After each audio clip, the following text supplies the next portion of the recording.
Good evening, televiewers. You're welcome to another edition of Prime Hour on My Media Prime. We are going this day to be looking at the United States Senate Resolution 684 in its 116th Congress second session, calling on both warring factions in the northwest and southwest regions and Cameroon and the Cameroonian government to seek for ways to end the ongoing conflicts and to look for a possibility to engage in a broad-based, inclusive, reconciliatory dialogue without preconditions. We are going to be discussing this with our panelists who are in the house already. Some are still on their way. George Mofo is a social entrepreneur and a regular panelist with us here. He's been away for some time. We're glad to have you back. Thank you, and the pleasure is very much very high, and I want to wish and extend best wishes to viewers of My Media Prime, and hope that by the end of the program we would have heightened their happiness. Okay, also with us is Professor Mark Anthony, who is a Pan-Africanist. We're glad to have you. Thank you. Good evening to you, Leo, and to Mr. Mofo. I want to say Happy New Year to all the My Media Prime, should I say, viewers. And to all the fans of this particular program, and to my family, precisely to my wife and kids, to all those of you out there who've made it into 2021. I want to say that we actually begun a good year. What will make this year become what we expect it to become is going to be our various contributions, and not in the number, because a lot of persons are interested in the number and not in what they are going to be doing to make the year profitable for them. So I expect that you should contribute in the year to make it a wonderful year. Damai Jarvis is going to be coming in through Skype. Good evening, Jarvis, and welcome. Good evening to Pamofo. Good evening to Professor Mark. Good evening, Cameroon, and special good evening to the President of the Republic, Professor Maurice Kamto, and alongside with the businessmen and women who are struggling to do business in Cameroon despite the existing socioeconomic challenges they do face. Courage to the businessmen and women. We are awaiting the arrival into our studios of Senior Barrister and why are you laughing now, woman? What's funny? We hope that Andrin Atemibako and Senior Barrister Ashu are going to be joining us in the course of the program. They are held in traffic. But I'll start with you, George, Mr. Mofo. These resolutions from the U.S. Senate, is it not a déjà vu already? Well, I like the cliche déjà vu, and some people will say déjà entendu. But again, besides, I think again these are political science cliches. A resolution is actually a policy guide for action, which means it's an imperative that the orientation now for it to be actualized is no more an element of doubt. It is supposed to be operationalized, especially based on the objective of which is supposed to be the reason for such a resolution to have been passed in the first place. But I want to say, truth be told, I'm not sure the U.S. love Cameroon more than Cameroonians. So we should be very careful here to give a hype out of it, because it is still Cameroonians who are going to decide to install peace, especially the Cameroonians of Northwest and Southwest. The realities speaks for itself. If you go to some towns in the Northwest and Southwest, like I did, sometimes, especially going beyond 15 kilometers out of Bamenda, I want to say I think it is not necessary for the US to tell us we need to install peace, because I am not sure any Cameroonian who used to know what Bamenda used to be before probably 2017. If you go back there now, from the heart of the city of Bamenda, where people don't wear masks again because they are afraid of a coronavirus, but they wear masks because they are afraid of dust.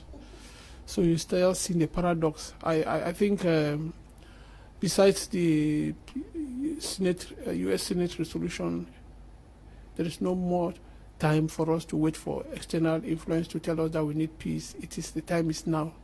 But I think again, it is behoving of all the stakeholders, both within and without, to actually know that somebody said the president's role is to win peace, while the military role is to win the war. I think the military cannot win that war, neither can the other non-state actors win the war, but the president can win the peace, and I think he should do everything. We think that it is our right to ask him to win the peace in the northwest and the southwest and in other parts of Cameroon where there is tension. Okay, Professor Mark Anthony, the resolution of start by going point by point to say calling on the government of Cameroon and separatist armed groups from the English-speaking northwest and southwest regions to end all violence, respect human rights of all Cameroonians, and pursue a genuine, inclusive dialogue towards resolving the ongoing civil conflict in Anglophone Cameroon. We are so much used to with most of these resolutions, and like Mr. Mofo said, it could not be accredited to the United States to love Cameroon more than Cameroonians. We love Cameroon, and we believe that it is in our own benefit to see that peace actually reigns in this particular area, in the northwest and southwest, where there's war right now. I want to say that at times I get disturbed. It is true that America seems to be the main the police of the world. Yes, so let's just say the leading nation of the world. But that also does not mean that they should mingle into affairs of nations just because they feel like they are the leading nations of the world. We are not saying that they shouldn't speak for the good of things that should happen in the world, because we believe that if there's instability in Cameroon, it indirectly affects America wheresoever they are. But I also believe that we as Cameroonians, we have a part. We know how and where to handle it, where the problem is coming from and how to handle it. And if today the United States senators are passing resolutions upon resolutions and asking for peace to return, for ways to handle the situation, it is all those resolutions are coming, but we still see people are dying every day. And I will be sincere to say that I do not really expect that the United States should be the one to be asking that Cameroonians, or say there should be a means for peace to return. They are the highest nation in the world that creates instability in nations. They are the highest nation that creates wars. They are the highest nation that go around destroying nations. And so all what they are saying there to me is just a means of covering up and say they are being the leaders. So I want to come back and say that in Cameroon, we believe that there is a means through which this war started and it could be ended. I remember that the president was returning from France, and after some soldiers had been killed, and he made a declaration declaring that for those who want to start the war, he's going to give them war. I'm putting in my words. And that is how it started.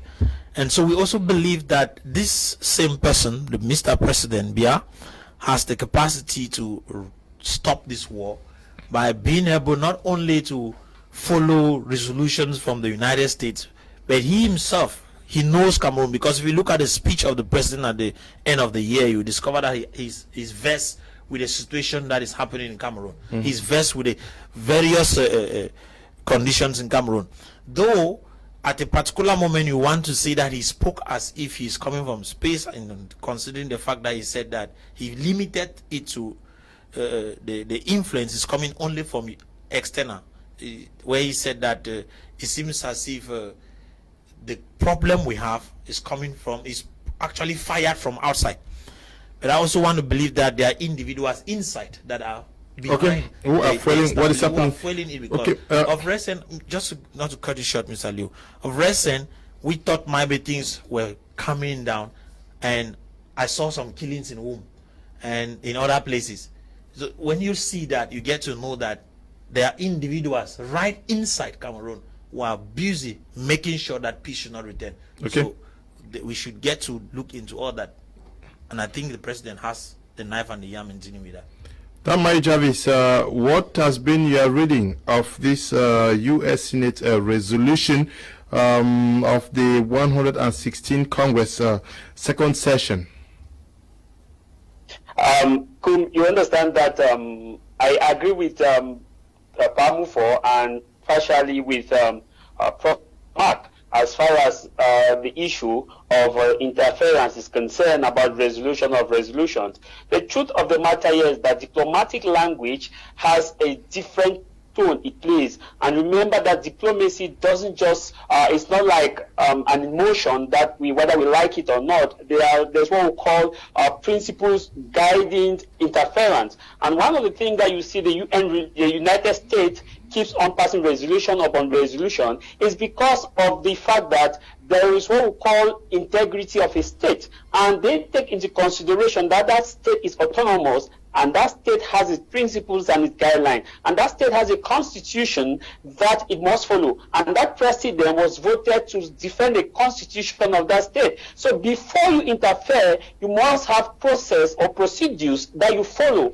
And take note that during this period, especially when Americans are going towards an election, you should not expect an interference or a quick interference. Or when Americans are projecting that in the next 2 years or in the next 1 year there will be a general election, both the Republicans and the Democrats are very cautious when it comes to foreign policy. That is why they want to ensure that whatsoever resolutions is made, it should be bipartisan, meaning that the Democrat at the Senate and the Republican at that committee must agree and unanimously vote for that action to be taken, such that when there is a repercussion or there is an effect, a negative effect, both parties are blamed. It's not like Democrats to be blamed that it was a Democrat interference or a Republican interference. This is what I make of that resolution, Kum Leonard.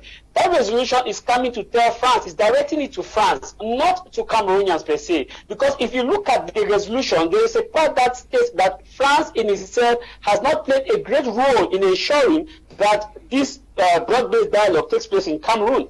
And because they understand that France has a vested interest in Cameroon, and France is a principal player of Cameroon, the United States cannot just directly interfere. So they must ensure that they have passed on resolution upon resolution, which if there is an interference, it will go now to the United Nations that these resolutions were passed and nothing was done. That's why they're interfering. If you look at it critically, people are expecting that the U.S. will just automatically come and declare that, hey, you people must dialogue. Hey, remember that the U.S. believe that the government of Cameroon has the right to maintain its territorial integrity and protect its security. John Kerry and George Bush once said that the role of the military in any state is to win a war. That's why the military is trained to kill. The role now of a president is to win peace. Now, that's why when you see a communique like that is issued out, it's not just issued out for Cameroon government. It's issued out for stakeholders, key players, the various international nations involved. Because if there is to be an interference, especially in Cameroon, which principally France has a great role to play, the U.S. must work hand in hand with France, and the U.S. follow the pace of France. And if France says this, that, except they realize that they don't have at home, their political interest has been satisfied, there's no general election coming up, like after this 20 elections, you will see that between 2021, the U.S. will have a great foreign policy to play. That's why you see prior to election, President Trump did not go much about foreign policy because he was very cautious. Remember that the U.S. has a strong power when it comes to Senate Intelligence Committee, and whenever things are done wrongly, these people are brought to Senate Intelligence Committee, and when you are faulted, you can be jailed. So by this end, in context, the U.S. is telling France and stakeholders and other nations that, hey, it is time you guys should strategize and ensure that effective dialogue comes to this nation. Okay, we are going to be coming back to you, Tamari Jarvis, but the resolution goes further to say, whereas Cameroon is beset with multiple security challenges, including a Boko Haram insurgency in the far north region, cross-border conflict and criminality by Central African militia groups to the east, and a civil war involving the government of Cameroon and Anglophone separatist armed groups in the northwest and southwest regions, to say that the United States is very conscious of the security challenges Cameroon is faced with. One of the things which diplomatic language should be looked upon is based on interest. Okay. Now, when you look at the geopolitics involved in this whole issue about the crisis in the northwest and the southwest, is more or less linked to the Gulf of Guinea. Because when you imagine that if not 60% of American petroleum or gas transit through that zone, from Nigeria, Chad, and all of those places to right down to Angola, all of that Gulf of Guinea, they need security there because that is what is needed to fuel the American economy. And then secondly again, when you look at, I want to also say there is an element that calls for a lot of, without being too hard on the Americans to say they are hypocrites. Remember, they started sometimes by withdrawing their military support. If they are concerned with the Cameroonian security, they wouldn't have withdrawn their military support. That the intelligence that they were giving. Yeah, but they rested in they wouldn't have withdrawn it if they were. I'm saying that they love Cameroonians because they're talking about peace in Cameroon. They're talking about civil war, which is not part of the other one, which is an external aggression to Cameroon and all of that. And now they're talking about stricto sensu within the, and then talking even of the what is called Anglophone crisis. Truth be told, I think when you listen to the actors, especially involved directly or indirectly, especially the financiers of this war, where are they based? They're based in the US. And even right up to yesterday, we still saw some of them still going on Facebook and broadcasting and talking about buying arms and sending to support those guys who are in the field with the guns and all of that. And so I want to say, and you say again, the language there is urge all sides. I mean, the basic English will tell you that they're advising. Again, but again, if you look at it again, you go detailing there, when you see this process start mounting, a resolution is meaning that there will be a time that they will start talking about, because in that resolution they talk about selective sanctions. So you cannot be advising people. You are using, in this case now, those of you who read history, you would have known about the carrot and the stick. But like I said, and I still insist, the people who are killed in Cameroon are Cameroonians. I think Cameroonians should take ownership of their country and ensure that peace comes into this country. The situation is not good. When we came here, one of the issues that came on their news was the issue of a mayor in Manfe celebrating, and you heard what those children said. 2021, they are still thinking that they'll go back to school after not going to school, and then going back to school in the second term, which means the whole of first term did not even go to school. And the council is still talking about how they are going to mobilize resources to assist those children go back to school. Are we imagining? When we even recall and look at other countries that spend all their time fighting war, especially liberation war, like in South Africa, they got liberation. where are the blacks today? They are still the most disgruntled. They are still seeing themselves as still being underprivileged because they don't have what it takes to enter the mainstream of economic development because they were not equipped educationally to be ready to take up their own development. So the issue here, I'm saying that if we want to fight the war, they should be able to identify their enemies, but again, let them not also compromise the future of certain innocent people they call collateral damages. And so I'm saying that, fine, crisis is multifarious, it has many faces, it has other actors and the rest. But we want to look at the victims. Because when Prof was talking about the killings in womb, I just imagine a situation where when they say that there are DDR centers, and the guys leave the forest or going towards the DDR center, with the nature and the nervousness of what can be going, because you need to go to the field and you see the number, the might of militarization around.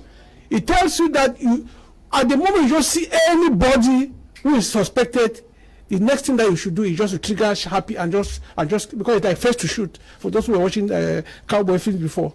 Because the situation is very, very tense. You enter beyond Baranda, going towards Bafut and the rest, your hair is standing on edge. Because it's a ghost environment. Everything is like abandoned. So the issue here, and I wonder how this transition is going to look like. Because fine, even the US starts sanctioning and say, okay, a certain minister cannot come to the US because they are doing selective sanctions and targeting officials of both sides. Does that resolve the problem of the child who has not been able to go to school? Does that resolve the problem of the person today? Before you go to a certain place, there are certain cars that can go to, which is pre-organized, that can go to certain communities. How do we resolve those type of issues? We need sustainable peace, and sustainable peace is participatory. Let Cameroonians in this 2021 start asking themselves, what can we do differently that has not been done, and not wait for and start making hype about a resolution from a foreign Senate office. Okay, you think that we shouldn't consider that, but to you, I see the U.S. Senate says, whereas the official action and policies of the Francophone dominated government of Cameroon have repressed English-speaking Cameroonians politically and economically throughout the history of Cameroon, dating back to the reunification of British-administered Southern Cameroons and French Cameroon under the federal system. That is in October 1961. But Anglophones have been part of this government since then. That is very true, Mr. Liu, and that is why at times we get to ask a question: why is it that we have our own brothers and sisters in this government and yet we are suffering the most? You see, it's like most of them who find themselves in this particular government, they go in there for themselves and their families, not for the Anglophones. And that is enough reason why a lot of Anglophones are more disappointed, because they think that their own brothers who are involved are going to speak for them. They are going to help in solving their own problems. But when they go there, some of them are the same persons who claim that there is no crisis. They openly say that there is no problem. And when you hear somebody who is supposed to be fighting for you end up saying that there is no problem, what do you think?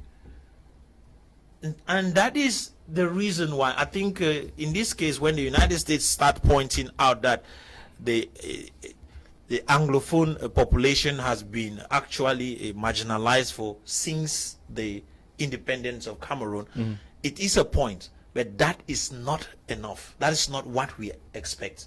The truth is that this marginalization has been for the past years, but there was no individual that was shot.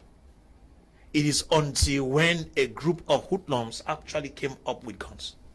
Okay. We are not refusing the fact that it was triggered by a situation where the military got involved in shooting innocent persons. Some people took it over. And finally, some individuals had to take it over. And today we are in a situation which has gone beyond all these ideas of resolutions and resolutions. We know that they have their way of dealing with issues, like Mr. Mofo and Jarvis were talking about their diplomatic whatsoever. But that, to me, is not what is going to solve Cameroon's problem. What is going to solve Cameroon's problem? As I said earlier, if you don't want them to be, yeah. What is going to solve Cameroon's problem is us. Cameroonians. History teaches us that in 1953 or thereabouts, when this same community called Anglophones were quote unquote said to be marginalized in Nigeria, what did the politicians there do at that time? Good. So what stopped them from doing it now? Okay, you think the politicians can stop the problem? Yes, so Mr. Leo, what I was driving to say is this. It is in our hands to deal with it. How? If in case we have seen and we do not love the way we have been treated in this particular relationship, then it is time for Cameroonians, in fact, let me say Southern Cameroonians, to then come together as one and be able to speak to themselves. Come up with, let me use the word, their own resolutions which they are going to present to the government. And apart from that, borrowing the point of Mr. Mofo, we have politicians who are involved in this same government. They are the ones who are supposed to be speaking for us. If possible, let them withdraw and be able to say, enough is enough. A lot of our people are dead and nothing is done. It is true, when we talk of nothing is done, some people say we have different commissions that have been set up to handle the situation. We have the national dialogue that passed 2 years back that came up and was to settle the situation. We have the special status that have been given to, but all those things haven't stopped the war. We are talking of regional elections. That but what do you think? What do you think can stop the war when we have persons who say they want something, nothing short of an independence? How do you stop such a war? Mr. Leo, that's a radical position that some individuals have taken, and which we believe that. You say some individuals when you know that the IG. Sako-led IG wants independence. Sokadef of Akwanga wants independence. ADF wants independence. Ayuk Tabe's IG's faction wants independence, and a host of others. You see some individuals. Mr. Leo, that is these are existing structures. Those are, you call them structures. Those are existing Facebook groups. I should not speak and somebody stand against me, but I will be sincere. There is no structure about it that is. When you say these Facebook groups and we are all saying that there should be dialogue. Are you saying that the Cameroon government should dialogue with Facebook groups? Mr. Leo, we already know. Should be known that when I speak and point out that there are Facebook groups, is because the names you use they do not exist to us, but we know that there are individuals who are behind this issue. And these individuals could be called to the table for discussion, for negotiation.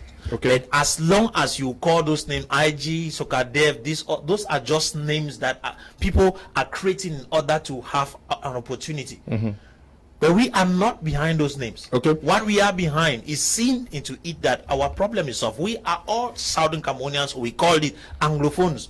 And we do not know any other name apart from the Southern Cameroons. So if we have to deal with that, we should deal with it as Southern Cameroonians, not as Sokadev, not as IG, not as Are you as a Southern Cameroonian taking responsibility for what the military is not doing in the Northwest and Southwest region? Taking responsibility for what the military is not doing. Yes, because the military is also engaged in some hostilities, but there are also persons who are engaged in hostilities in the Southwest region. Are you taking responsibility for that? Because you say we are Southern Cameroonians. Yeah. Mr. Leo, yes, I will not take responsibility for military killing anybody or for gangs killing anybody. Okay. What I expect is that as Southern Cameroonians, or using the word Anglophones, it is time for us. Who is fighting the war? That is the issue. That is the issue. I think let us. I always said history should be able to be our compass. Even though some people will argue that the resolution that the US Senate? The resolution or what the plebiscite or the whatever happened 1961 that brought the two parties together was never it is actually an organized issue plebiscite that necessitated these two entities to come back together as a federal republic. But somebody is also saying somewhere that some document or whatever is not the Constitution of 1961 is not recorded somewhere in the archives of the United Nations. But what is clear in the diplomacy we are talking about here, what is recognized is that there is a Cameroonian Republic that includes both English and French-speaking Cameroonians. That is the facts of history. That is the facts of law. And that is the facts of whatever we have been living up till now. Now, before we even go to talk about whether we should one day separate and have independent countries, the last time that Anglophones came together as an entity to meet, which was in 1994 in Bamenda, the resolution that came out from that second Anglophone, All-Anglophone conference was never independence now. It was talking about a two-state, go back to this two-state federation. So what is happening today when we are talking about independence is an extremist, as far as I'm concerned, is a bargaining position that they are using to get what that official position of 1994 came out with. And it is just the logical that people should have a position that from that position they get to move to defend their interest. Okay, we just been joined by Andrew Atemibako. Andrew, I'm sure you've gone through that resolution. What is the appraisal you have of it? You mean by the yes, the US resolution, yeah. Well, Mr. Leo, I would say that to me it has no impact, and they should not feel that they have a solution to offer to the people of Cameroon, because the way I look at it, it's today a concern to the US, because I want to believe that the interest of France is not being protected. So now the issue is on the table that the UN or the US should put some small pressure on the Cameroon government to see how they can come together with the armed separatist fighters to resolve the conflicts. You see, but Mr. Liu, in America, every day you have at least minimum 313 persons that die of gunshots. Every year you have 1,700 and something persons that die of gunshots every year in America. Coming down to the color, in America, we have seen very unusual killings, to the George Floyd, to the 2002 and 2004 of a young boy that was killed. The cases are just too much. So let America manage their own crisis and allow the Cameroonians be able to manage their own crisis. I believe in the second article of the 7th Charter of the United Nations spells out clearly that the United Nations do not violate the sovereignty of any nation to intervene in their matter. So I want to believe that, Mr. Leo, the Americans do not feed my family, neither do they feed Cameroonians. So let them manage their own affairs and allow Cameroonians to manage their affairs, because they understand, being the members of the UN National Security Council, which the African member states do not have any representatives at that level. So they cannot speak for us, because we should have people who should speak on the behalf of the whatever is happening in Cameroon. Should have been people who have origin from this part of the world, and not people who are the ones causing most of the problems that we are facing today. We don't deny that many of our leaders are also responsible and irresponsible of not being able and capable of managing their own problems. So Mr. Leo, coming from the Senate, 12 of the senators who decided to send a letter to the Cameroon government, I believe that this is not their role to play, because they don't have that genuine concern when it comes to the affairs of Cameroon, because we have seen how they have been looking from so many years, how the blacks have been so maltreated in the United States, and looking at the violence which is there. So America itself has bigger problem than what Cameroon is facing. We don't have more than 500 persons dying every year, even from this Anglophone crisis. You are talking of 317 or 15 deaths recorded every day. Violence in America. But those are criminal issues. Mr. Leo, I am saying that everybody has a problem in his own home. let another man not leave his own home, because we don't make resolutions to tell them how to manage their own problem. When they entered Libya, they did not consult the AU or the member state or ask Cameroon what was their position to enter Libya. They violated their own law, which they put in the United Nations for all the member states to respect. When they entered into Iraq, they did the same. So what I'm simply trying to say here, Mr. Leo, coming now back to the event which is happening in Cameroon, I will say that we have the history to examine the history very well. I have still said again and time without number that it will take the population, because the government is absolutely not the regime or the CPDM in place. The government is the population. Coming to the northwest and in the southwest, the government of those two regions is the population. The population needs to come together, as Prof. rightly said. The people themselves need to be able to agree on what they want. That agreement is not there. So once you don't have an agreement, who then do you talk to? Because the very people that you are expecting them to come together, the very people area that you are calling for peace to come there, do not agree among themselves. And again, Mr. Leo, I want to say this so that Cameroonians should understand. This issue is on the table today, that stop the war in the English region. It is only because the war has turned against the people from that region. It is now against them. When it was not against them, you will not hear stop the war. In the beginning, when this thing started, Mr. Leo, majority people supported it, and we did not hear stop the war in the northwest and southwest. Today, it is a subject on the table because the war has turned against the very people who supported it. Same like the elites of the northwest and southwest became a growing concern of insecurity, because they became a major target. We are hearing of the 2020 of a silencing on gun in Africa, is because the elites of all the member states in Africa have become now a major target. By the time when it did not affect them, they did not mention it that stop this. Only when now it has become a growing concern, now they say stop the war. So the question here is, Mr. Leo, these many boys who are in the diaspora, who many of them are sponsoring what is happening on ground zero and instigating violence there in ground zero, can the US not talk to them? The ones that are living in Europe, can EU not talk to them? The ones that are living in America, what stops the senators or the Senate to call them and ask them, what do we do? So at the end of the day, Mr. Leo, let us not contradict so many things. Yeah, at but the end we saw the Undersecretary for African Affairs, Tibunaj, call those who are engaged in violent activities to cease, and if not, they were not going to discuss with them. Yes, Mr. Liu. So coming back to where we are, because this resolution talks about whereas the conflict in the northwest and southwest regions of Cameroon has caused considerable instability and human suffering, with more than 3,000 deaths linked to the conflict, and according to the United Nations agencies, approximately 3 million people are in need of humanitarian assistance. Approximately 60,000 Cameroonian refugees have fled to Nigeria, and approximately 700,000 persons are internally displaced. But we see America assisting now. Why do you think that America is not genuinely concerned with what is happening here?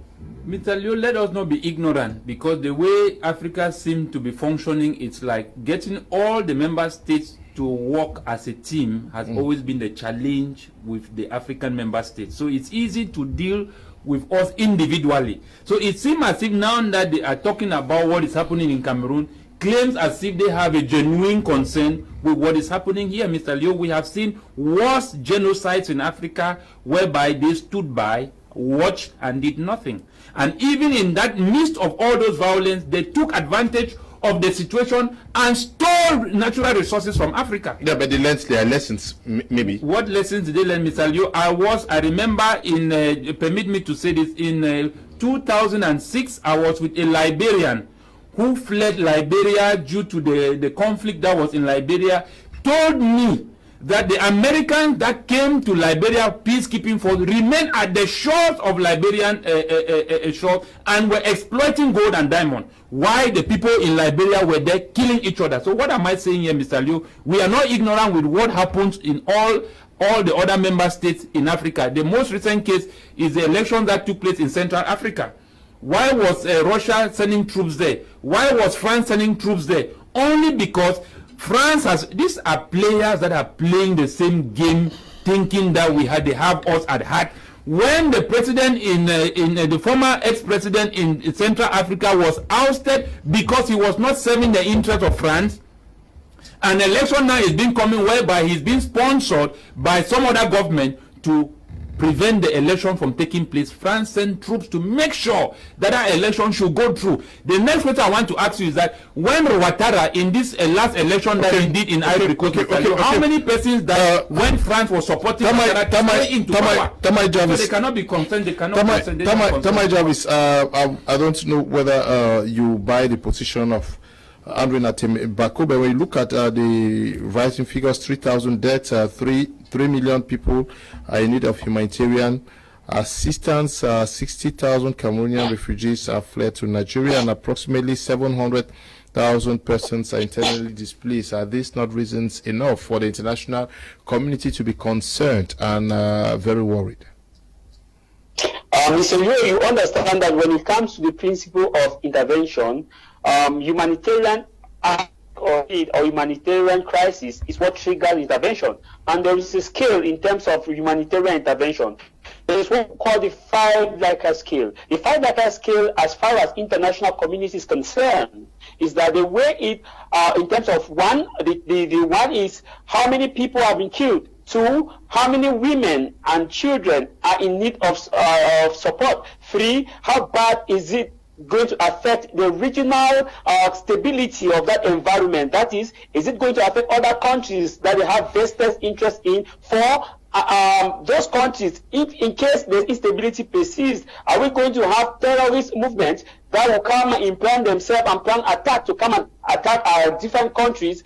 5, they look at how beneficial will that be in their home politics, in terms of how will that be in their home politics. Now, if you look at where America intervened, like in Syria, in Syria we have Yemen that they are planning to intervene and they are giving humanitarian support. We look at where they intervene in Libya. They will tell you that they look at this 5-Likert scale, and the 5 scale gives them the ability to do full intervention. If the humanitarian crisis is much, it means that they should attack. If they see that there's an advantage from the home politics, that if they intervene, it will give each party a good leverage for further elections, that yes, they intervene in this side and they brought peace or they brought mineral resources. If you look at what Trump said, just to tie with a bit with what Andrew Bako said, what Trump said that Obama going to leave Iraq poorly, and that he withdrew the troops poorly, that the troops would have still been in Iraq and exploit all the minerals. That is because of the minerals that are in Iraq that make ISIS to come to Iraq. Now, the pretext that America used in all intervention is that the areas that have conflict, terrorists have come to that area and they are planning attack to America, to launch an attack on America. That's why they are coming to that area to ensure that there's peace and stability. But far from it, I want to again disagree a bit with Andrew Ibako in terms of the fact that let America leave Cameroon alone.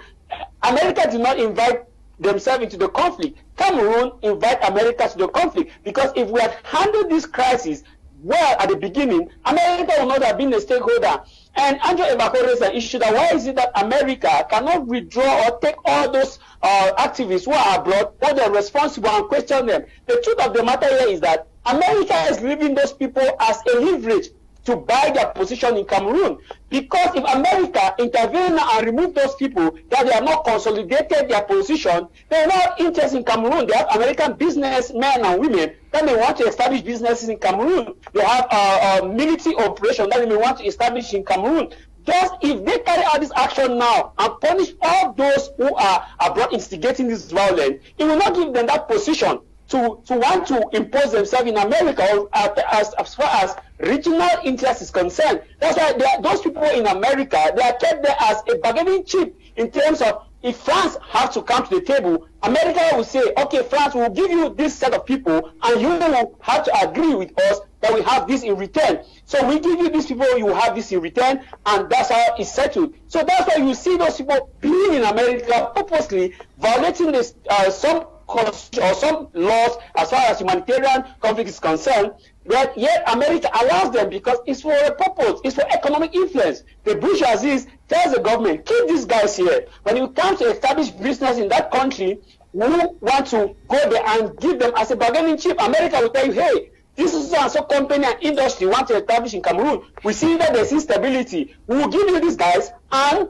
you will intend sign us this. So it's an issue of interest. Now, in terms of direct intervention, remember that Cameroon does not have a position where America can claim that the war in Cameroon, in North and Southwest region, can be used by terrorists like ISIS, like Boko Haram, and other terrorist groups to want to come and plan an attack and want attack America. No, that's why they don't have an interest in it. But they have an interest in Libya. Why? Because Libya was a hub. Libya was an area where America felt that when that crisis persists, terrorists will come inside and plan attack to launch America, to attack American embassies. Remember, American embassies have been attacked across Africa. Like in Kenya, we had an attack in Kenya. We had an attack in Somalia. We had attack in other American embassies. So when there are conflict in areas where American embassies and great institutions are, they directly look for a possibility to intervene because they feel like terrorists, which or terrorist states that they consider may leave their area, may not be able to attack America. Okay, Jarvis.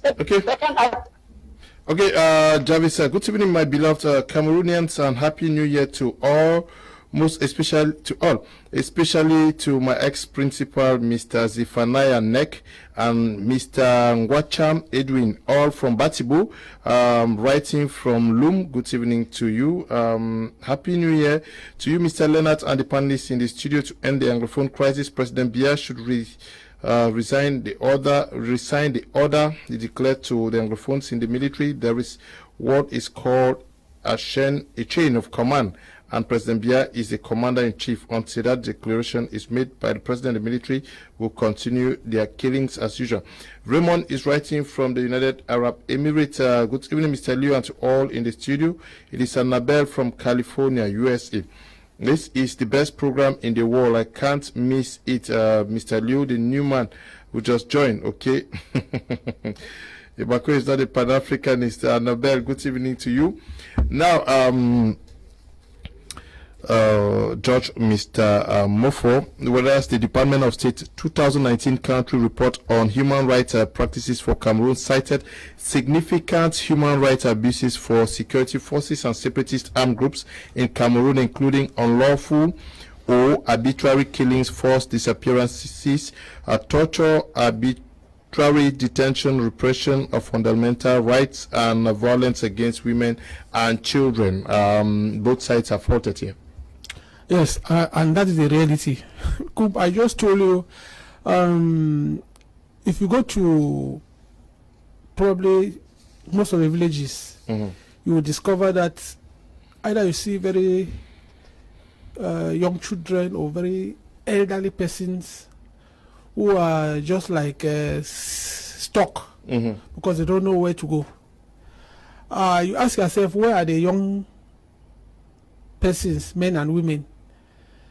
These are the people who come back, especially on both sides, and actually terrorize whoever is still having some reasons to have a resource or whatever. Because according to them, even what they are doing, it is like a military that is sent to defend a population, think that the population by itself has to make an effort to also give them some extra goodies. And so they threaten them and tell them that, look, you invited this thing, I would have been sleeping in my house with my family and the rest, and I'm here, so you want to sleep, you better open this drinking parlor now, and most of the time they even drink without paying. Talk less of these other hoodlums, these guys who, for some reason, they have been able to see blood, and to them now seeing it spill from one end to another. They use it even to their old parents in the community and threaten them and tell them, don't carry your goods to the market today. So you find the people are actually living in a catch-22 situation where they cannot go to their farms because there are days that they declare that you don't go to the farms. They are collecting illegal fees and taxes on certain day in the name of supporting the war effort.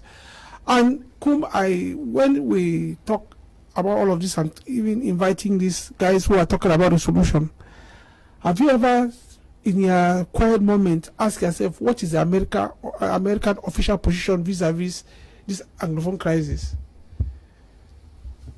Have you ever asked yourself that question? No, but I'm sure that that position has been made consistently clear, not too consistent by the Undersecretary for African Affairs now. So what I'm saying is that if the bone of contention is for separation, is for independence, is America for independence or separation or division of Cameroon? No, but recently the Undersecretary said they respect the territorial integrity. Beautiful. And even this resolution talks of reconciliation, broad-based dialogue, reconciliated dialogue. Yeah. Fine. So if there are separatists who are fighting, America definitely does not stand to support the separatists, which means that we cannot sit here and be asking and be thinking that for some reason, because of geopolitics and the rest, they want clearly to vote for the division of Cameroon into two entities. But again, I keep on saying and I keep on invoking the power of history.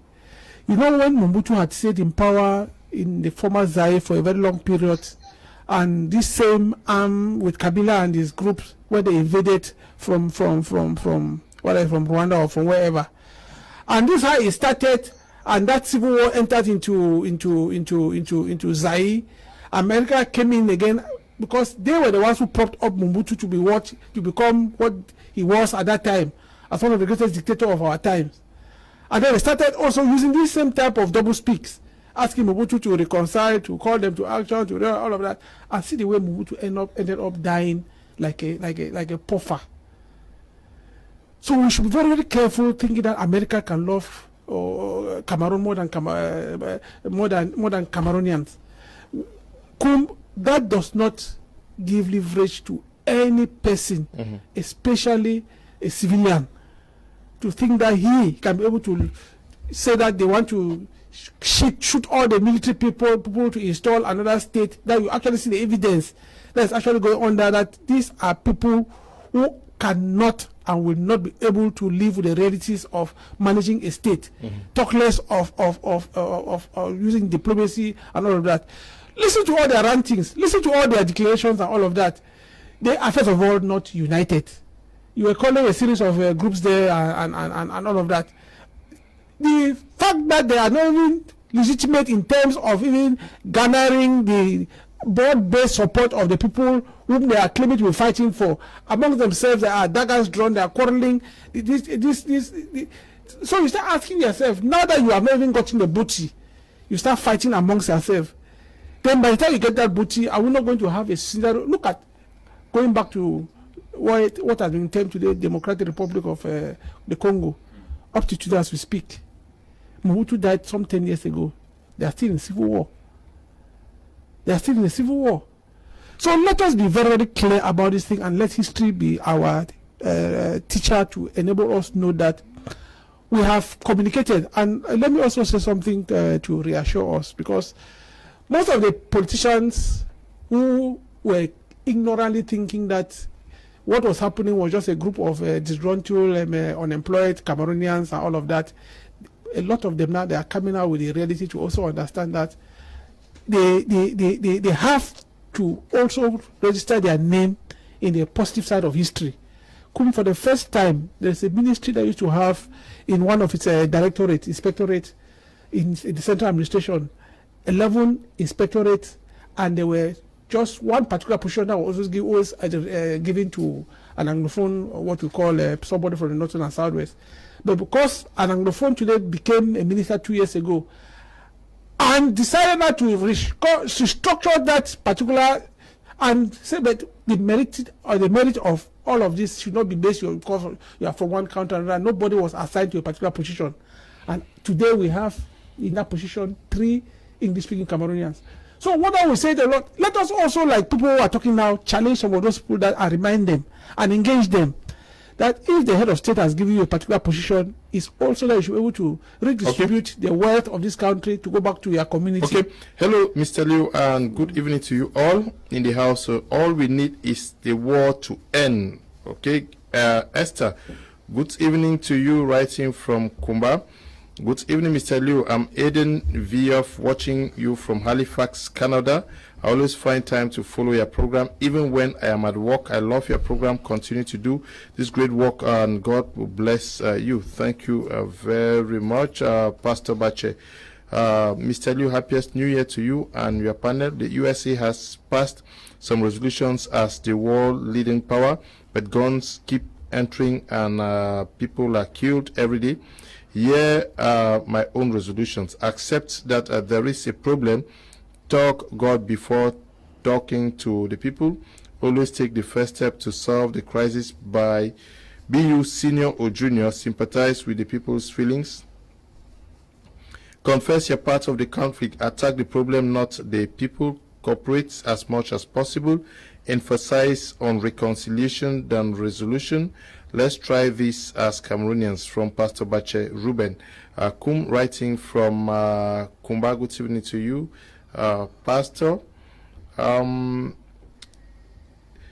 evening, Mr. Liu. I love the program, but what I want to say is if some people don't want to talk, they should not talk, okay?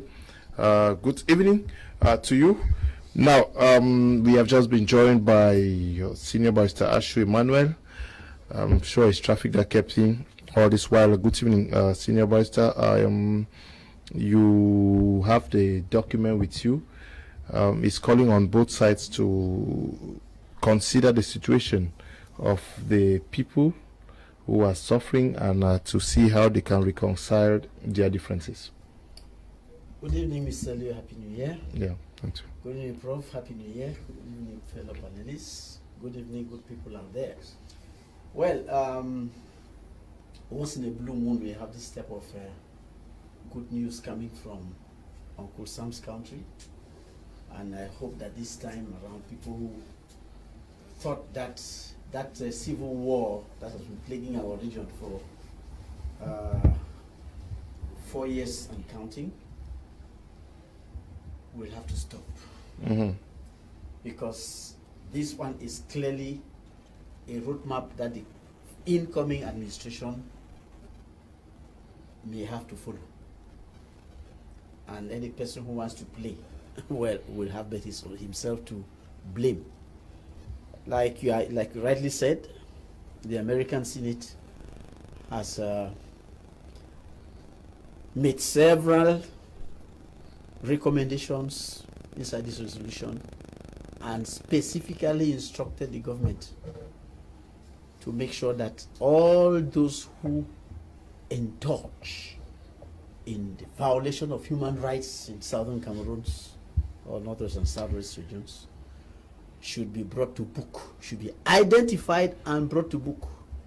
And further, they asked the international community to collaborate so that dialogue between the two sides, because see the problem that has always been coming up. See, the government always say, we shall negotiate with who? It is clearly said. The separatist fighters, the government. So now nobody will say we don't know with whom to negotiate. Clearly, there are two sides in the conflict, and they've been asked to address the root causes. Address the root causes. So there is no more room for hide and seek. Well, we've all seen the appointments that the incoming American president is making. You see that he took somebody from Nigeria. It's unlike Donald Trump, who was not interested in Africa. This is somebody who took a senior minister from next door Nigeria. He stated that he is not going to close his eyes to Africa. And the lady who has been sent to the United Nations, and even the vice president was one of the senators who was involved in one of the resolutions, the earlier resolutions concerning Southern Cameroon. So this administration that is coming in is not going to look at this crisis like the previous one. So I think that but many persons are saying this is not the first resolution. What is different with this one? Excuse me, sir. Any person who says it's not the first resolution should first of all go through it. Read it first before you start making any noise, because read it. You see, first of all, from the word go, they tell you that mindful of the fact that this is happening. All the atrocities have been put down. They have all that in their mind. And then now they come to address themselves to the real issues. So any person who says it's not the first time should show us another resolution passed by that Senate that is as far-reaching as this one. Because here they've asked the UN Security Council to look into this thing. They say previously there was an area conference that was organized, but we want this time around, we want it to be actually examined by the UN Security Council. So it is not a child's play. I think these guys, they mean business, and the actors in the field are supposed to take heed of this warning that is coming, because for the first time we hear they ask that humanitarian access be facilitated. No, but severally we've had similar outings now. No. It was a recommendation. They were asking the government to make sure that there is. I think that was Mr. Gutierrez who said so. But this time the Senate, U.S. Senate is saying that. Okay, the U.S. Senate is more powerful than the UN. The U.S. Senate is asking the U.S. government to make sure that is possible. You see, as a roadmap, I see this as a policy roadmap, which the government is going to follow. Okay, which the government is follow, but they say whereas in June 2019, I would have loved Jarvis to come in here. They say whereas in June 2019, the government of Switzerland announced that together with the Center for Humanitarian Dialogue, it was facilitating a dialogue between the government of Cameroon and armed opposition groups to support a resolution of the Anglophone crisis. My question to you first is, why describe them as armed opposition groups to support a resolution of the Anglophone crisis, and possibly why it did not work out? We saw a faction that backed the Swiss talks and another faction that did not. You understand that there is what we call a universal definition of fighters or insurgencies. For example, if you look at the way the terms of terrorism is in America, or the terms of fighters is in America, it's different from the terms of fighter in Cameroon. But when you look at the general context, as far as international convention is concerned, those who are agitating, especially in Anglophone region, are considered as armed fighters. Now, the reason why they urge both parties to pursue the Swiss-led dialogue is because the cause is genuine. The origin of the problem is a genuine problem. The U.S. realized that it is not just people imposing themselves, like the case is in Somalia, or like the case is in other areas like in Iraq, or the case is in Raqqa in Syria. They understand these are people of a particular ethnic group of Anglophone origin who have been grossly marginalized. If you look at their resolutions, the resolution stated that the marginalization of the English people as far as political economy is concerned. So those people, the U.S. 25th Amendment gives room for people to do what called self-defense, and you have the right to defend yourself in terms of arms. That's why you see that they would prefer the state of Cameroon should move with this armament in Switzerland in a neutral venue. If you look at the Genda resolution, that resolution says that the dialogue should be possibly with the aspect of a third party, such that it will be guaranteed. Now, why it did not work out, this is it, I earlier explained that the issue with Cameroon is because of France. France has a great amount of decision to make in Cameroon. And why it did not work out is simply because the French saw that if this happens to go effectively in terms of the Anglophone and the government sit and discuss mutually in terms of resolving this conflict, their interests would definitely die down, because the U.S. have something to give on the table. If the U.S. is saying that these guys should come on the table, it means that the U.S. is backing the non-state actors on the table on the grounds that they will have at least a particular leverage to do their business in Cameroon and vice versa. Now, it did not work out simply because the various government of France saw that there was that need for this thing not to work out. Because are you saying that it is France? It is France that is holding the Swiss talks not to hold, and what is stopping persons like Abacho who are separatists, who are members of the separatist movement, but who have clearly said that they don't believe in the Swiss-led talks? We have persons like Eric Tato who says they don't believe in the Swiss-led talks. I'm sure Mark Barrister and a host of others. Are you saying that France is sponsoring them not to back the Swiss talks? There is what we call a physical and an emotional aspect of this. Switzerland, you should understand that these guys, Ayabacho and the rest, has a role to play in terms of how they are treated in the dialogue table. France has a role, and France, let me explain how France come in terms of ensuring that this dialogue with these guys of the no-state armed group should not be effective. This is one, you plan ahead. Two, you ensure that the organizers of the conference are divided. If you look at Switzerland is dominantly a French-speaking country. And if you look at those who are negotiating in Switzerland, ask yourself, this is in negotiation. In negotiation, there is a process we call building the third side. Those who are coming on the table, who are the negotiators that sit in Switzerland? It's not just the guys that they could be Swedish guys, they're sponsored by a certain particular country. So the reason why it fails was simply because this set of countries have antagonized these guys to make sure that the dialogue fails. And let me tell you that, America, I would disagree with Senior Barrister Ashu a bit. America has one foreign policy. Whether it's Biden, whether it's Trump, whether it's Obama, if you look at their political debate, their debaters, they have one policy. And the issue with Cameroon, the government, the current administration that is coming now, will not be different from the same way they treated Anglophone crisis as the Trump administration, because of the fact that Cameroon is not a strategic area for them. Secondly, Cameroon, in terms of the 5-letter scale, Cameroon is not a breeding ground for terrorists to come in and perpetrate harm to affect American companies or American businesses. Thirdly, the humanitarian situation of Cameroon is in the hands of France.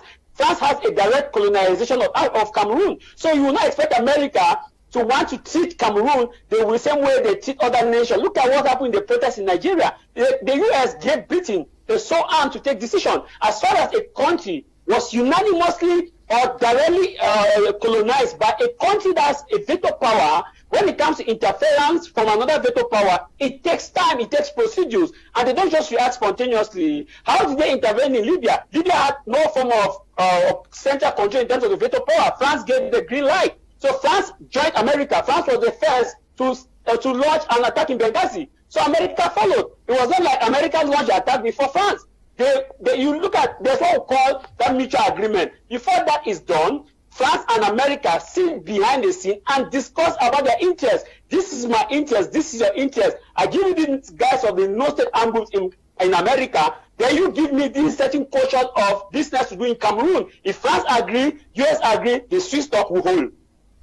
Okay, that is your position. Now, okay. You see, let us keep all of the bickering aside at the end of the day, and like I said, talking from this platform, I'm talking more about the Cameroonian perspective. Okay. Because that's what I can defend more, and having lived and seen the realities on the field.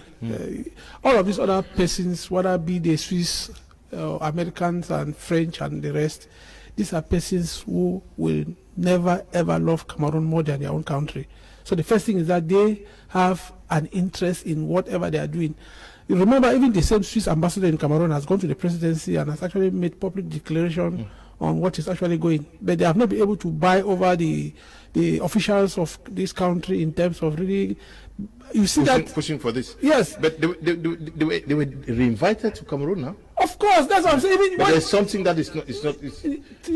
That's what I'm saying. This negotiation is multifaceted in such a way whereby even within the political system, not everybody buys this particular direction. And don't forget that even at the level of the guy who is in prison, Ayuk Tabi, Ayuk Sisiku, whereby he has been contacted by some officials. He prefers this other. Of course. Yeah. So the truth be told, I've been in Yaoundé for the past 1 month. The reality is there. if you were going to Yaoundé before as an English-speaking Cameroonian, if you go there now and you are talking along the corridor, the admiration, the respect that they give to you, they know these are people for no good, for some reason they are proving that somebody can defend a position without blinking, without hypocrisy, like what obtained before now. Okay. And they are seeing that there's a generation that is on now, that the best thing they can do, English language now is a commodity in this country, that every average Cameroonian who is French speaking is struggling to be able to align, because they still love the way the people have been able to consistent. That's one of the good things about this so-called Anglophone crisis that is on. Okay. But the point that is, at the end of the day, let us know that we cannot fight a war till thy kingdom come. We should be able to also start building strategy of what happens when this war comes to an end.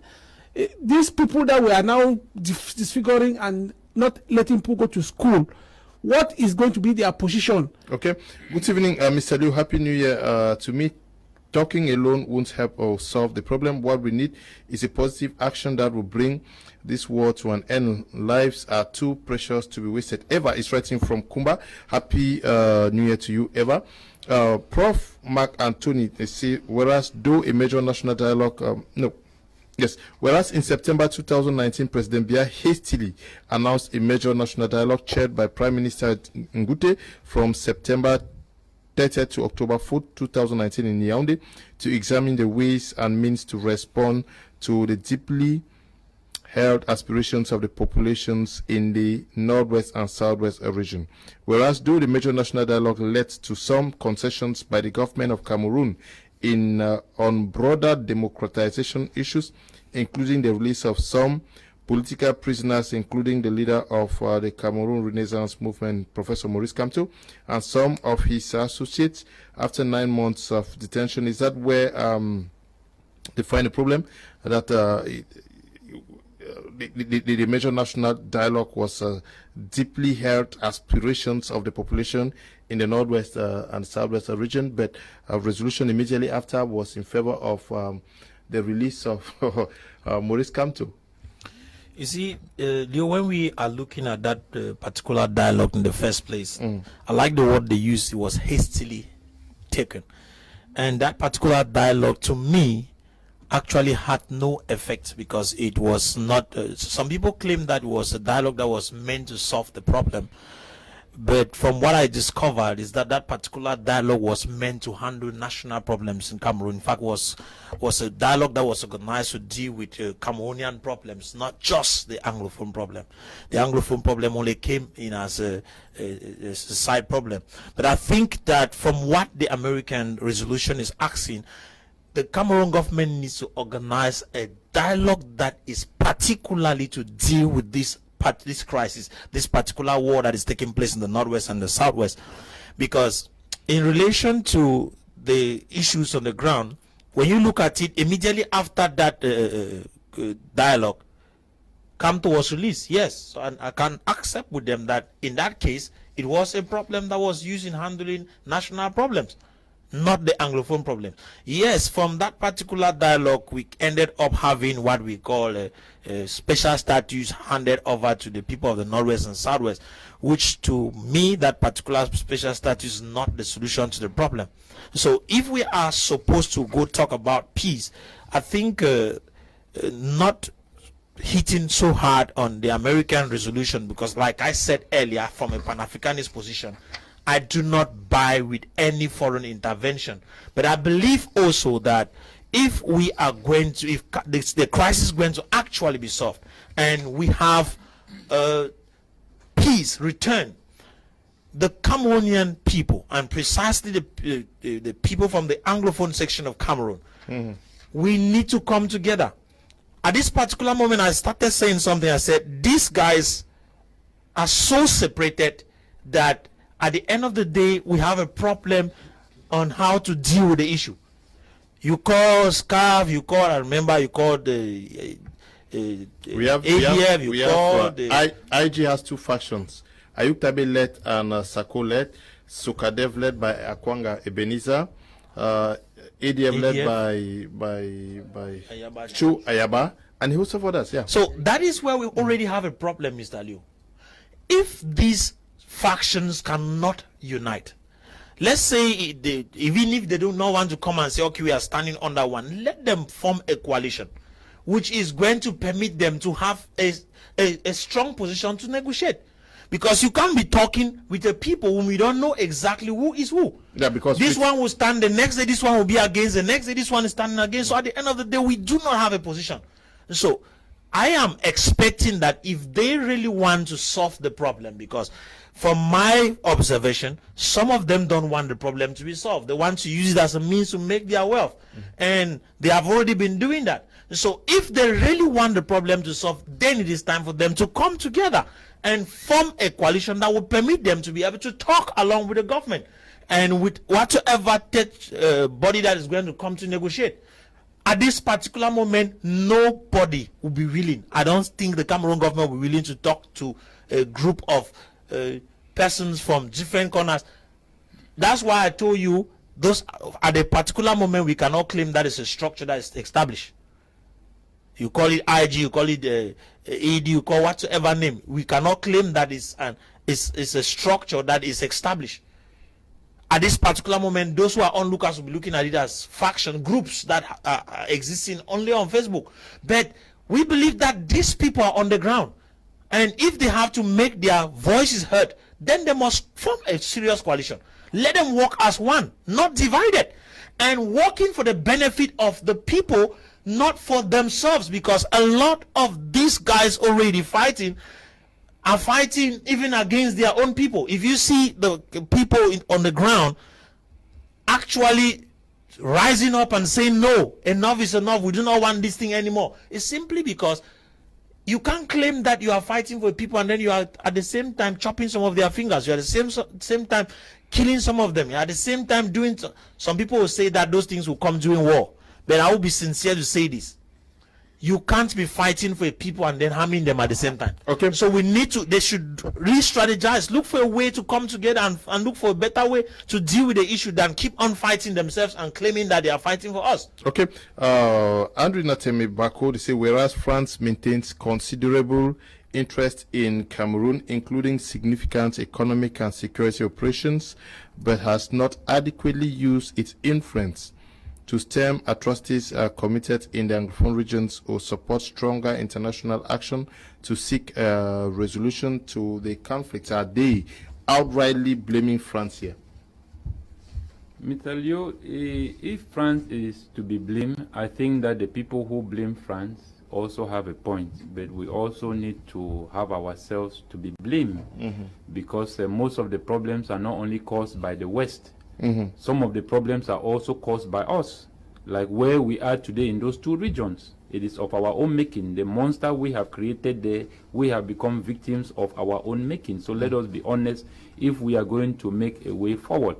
Now, in looking at from what Jarvis was talking about and what other the other panelists was talking about of the Senate and the document which was sent to the government of Cameroon, I will tell you that there are non-governmental organizations that are already following a procedure to sue the United Nations Human Rights Organization because of its failure worldwide to protect human rights. We have seen in different parts of the world where you have government repression and the human rights stood by and watched and did nothing. In Sudan, where we had 800,000 people that died, there the United Nations Human Rights said they will never sit by and allow this kind of genocide take place. But it did not happen. It was not too long of most recent where we had the South Sudan war, where we had 50,000 people that died. So going to all many cases, the human rights have stood by and have not been able to do anything. So let them not claim that they should not violate human rights in Cameroon. I've given you statistics of people that die daily in America. We don't have those records here. So human rights should focus in America and make sure that the people's rights are granted there. That is my point. Now, coming now back, Mr. Liu, to what is happening in Cameroon. Now, I want to say it this way so that people can really understand what is happening on ground. If you now talk on that, the reason why America is focused on what is happening in Cameroon here, so that it may not cause the soil of Cameroon to become a place where terrorists can hide out and plan attacks over embassies. But what are those boys doing over there? Do they not sit in the West and plan terrorist attacks on their own people? Here in Cameroon, we saw that even on social media. So are they claiming that their own terrorists are different from our own terrorists? We are dealing here with human lives and blood are being shed. So there's no difference with what Osama bin Laden was doing with what these people are doing. There's no difference. Let us be clear on those things. So they should not begin to bring some kind of terminology as if it is what they will say that matters. That document, as far as I'm concerned, Mr. Leo, is invalid. I will say it again. By the second article of the United Nations Charter, the 7th Charter, states clearly that the United Nations has no right to violate the sovereignty of any member state. But we saw, as Mugabe spoke, that it showed that clearly that there are some people who are above that law. When NATO and Obama went to Libya, that law was violated. The due process was not followed. So let us keep all these things aside and let us come back to where we are, Mr. Liu.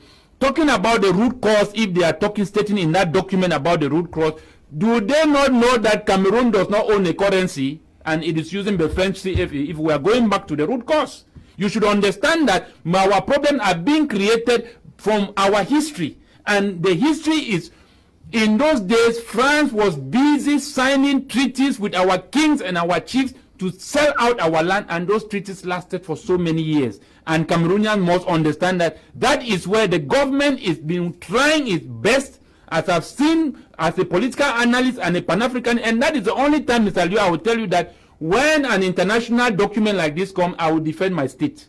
But when it comes to our own local affairs, I will have where I will blame the government. So the government of Cameroon has been slowly and gradually moving itself away from that colonial system. That's why I'm telling you that the UN now might talk. In South Sudan, what was happening there? France was there. China was selling weapons. I have official documents of weapons that were shipped from China to South Sudan for that war. What did America do? They sat quiet, but they obtained that document. But they sat quiet. They did not do anything. Lives were being lost there because they were selling arms. The war that these people are being fighting down, do we produce weapons in Cameroon or in Nigeria? The answer is no. Those weapons are all shipped from abroad. It means that we have people that are having interest in the war and will not want the war to stop. How then do you go again, Mr. Leo, to solve a problem or to call the armed separatist fighter on it? How do you talk with a government that has 10 heads or 20 heads, Mr. Leo? How is that possible? The people are divided. It's like a snake that has 20 heads. How do you talk to one man who has split his own region into many, many heads? It's just like you have 350 parties in Cameroon and you tell me that Cameroonians are interested to have change in this country. I will tell you that no. 300 and different opinions called political parties just to derail and to distort the Cameroonians. That they were coming as savior to come and save Cameroon. It's the same thing you are seeing in those two regions. A small group who said they want to set the country and give freedom to the people who are being marginalized have now the very people become now victims. Two people are fighting but they are not facing each other. You are facing by the people you claim that you want to protect. Mr. Leo, that is why I'm telling you that there was no need if these people wanted to have a body whereby the government can talk to. What is the need why you have this party, you have this group, you have this group, you have this group, and then among all the separatist fighters leaders, they don't even agree to themselves. So it makes it difficult for one to say, we want to talk to you people. It's very difficult. So, Mr. Leo, I will still come back again to say that, as in my final statement, to say that if they want us to solve the root core of this problem, they should tell their colleague France to leave Cameroon and allow the people to remove their reserve from Swiss and manage and have their own monetary fund whereby they can have the right to manage their own economy. You cannot expect a people to be free and when yet you condition them with a currency which you brought in Ouattara in 2010 to come and review the devaluation of that currency, which is tied to reaching Europe all the time. It doesn't go like that, Mr. Liu. The resolution for the states that whereas I'm sure towards the end, it says whereas there is a significant Cameroonian diaspora in the United States, to show the link, the partnership that exists between Cameroon and the United States.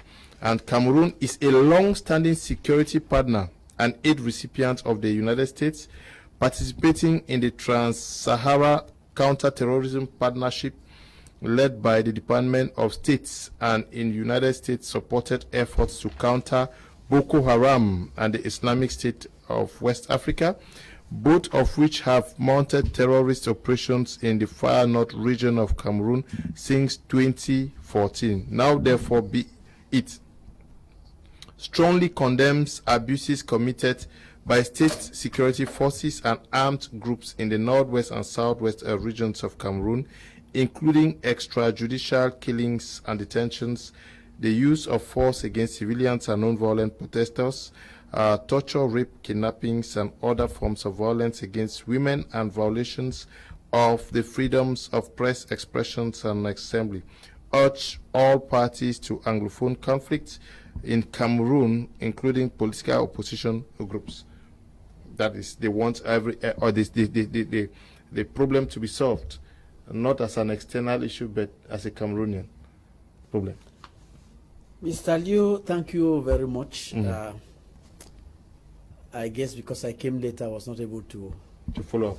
No, to say certain things here. Just permit me to make a small comment before I come to you. Yeah, go on. I want to congratulate the Coalition for Dialogue and Negotiation. Okay. Whose effort led to this resolution, because all the material that was put at the disposal of the U.S. Senate was produced by the CDN. So that said, the question you asked, Mr. Ibako, simply boils down to, for long, many people have held Cameroon as France's plantation. That is why the U.S. is saying that, the U.S. Senate is saying that, whereas France has so many economic and security interests in Cameroon, but we are not seeing them doing anything. The problem, you see, look, the problem why this crisis has been going on for 4 years and counting is because, it's not because the Anglophone diaspora is fighting each other. No, that's not the reason. The reason is that no country in the world was buying the crisis. No country in the world was standing either for the separatists, for the Southern Cameroonians, or for the Republic of Cameroon. They just stood all and they were watching. And you see, during the international webinar that was organized by the CDN, international statesmen who were invited said, we advise you strongly to lobby for at least one state to sell your problem. And what you see the US doing here is actually playing that role of the person who is selling the problem to the others. Because if you don't have any state that carries that this war on the international community table, nobody will listen to you. It is not because the government of Cameroon is too strong or the Ambazonian fighters are too strong. No. It's because nobody was interested. No country came in front to say, okay, let me champion this cause. People have been talking about Swiss talk. What has Switzerland ever done? Now, let us see to buttress what I'm saying. Let us look at Resolution 4 sub A of this document. Suffice it to say that it is not an injunction that the U.S. Senate is giving to Cameroon. They have come out with a political roadmap for their government. They are not talking to Cameroon government. Urges the government of Cameroon to, first of all, they say 3, affirms that the United States government continues to hold the government of Cameroon responsible for safeguarding the safety, security, and constitutional rights of all citizens regardless of their region of origin or the regions in which they reside and their religious beliefs or political views. 4, urges the government of Cameroon to A, initiate a credible, inclusive, good faith effort to end the armed conflict in the northwest and southwest regions of Cameroon by addressing the root causes of the crisis and grievances and seeking non-violent solutions to resolve the conflict, including possibly involving an independent mediator in negotiations. You can see here clearly that they are not limiting the negotiation to the Swiss talks. Choose your own, choose anyone. But they are recommending that the government should get. There should be an independent mediator. They are saying that we have noticed that France has failed. France is seen to be the parent of this Cameroon state, but it has failed. So we cannot allow this humanitarian calamity to continue. Let us see what can be done. And I think this is a message of good hope, because when one state steps forward now to put this crisis on the table, we can now start imagining that there can be hope in the horizon, that someday somebody will listen to us, because later on in this resolution they ask on the international community, they call on the international community to also join forces with the US and even the UN Security Council to be interested in it. You can see that in fact they are championing the cause to end this Anglophone, this civil war in Cameroon. So now you ask the question now concerning broad-based dialogue for everybody. Yes, broad-based dialogue for everyone, including even opposition parties. Yeah. Now it comes back to what I was saying. You see, they are not limiting the solution to any particular group. You see, I have been saying here time with that number that those who, for the time being, are talking for Southern Cameroons don't have any legitimacy. Okay. And yesterday, some fellow tried to challenge me on Facebook that because he is a Cameroonian, he has the international right. Oh God, legitimacy is not negotiable, sir. You either acquire it by election or by referendum or by, your mandate. You must have a mandate from the people. It's not because there's no such thing as legitimacy by origin. It doesn't exist. You must get a clear mandate from the people. So all these guys talking outside their problem is nobody here, back home here, mandated them. Sisi Kwayok Tabesu and by a small group voted him president. Did you participate, Mr. Kum? Did I participate? Did Professor Makatu participate? You see, they don't have a popular mandate, and that is a problem. So we are happy that at last somebody has stood up to carry this crisis to the international community and say, please, enough is enough. Let there be a solution. Yeah, and what should be that solution? Cameroonians should give their mandate, or Anglophone should give their mandate to somebody now? The thing is that the problem with mandate comes handy when we are talking of negotiations. Yeah, but no, there's no problem with that. What if, Mr. Leo, there's no problem with that. Yeah, tell me. The document that was presented by the Coalition for Dialogue and Negotiation addressed that issue, so there is no problem. Where is your legitimacy going to come from? When the time comes, right?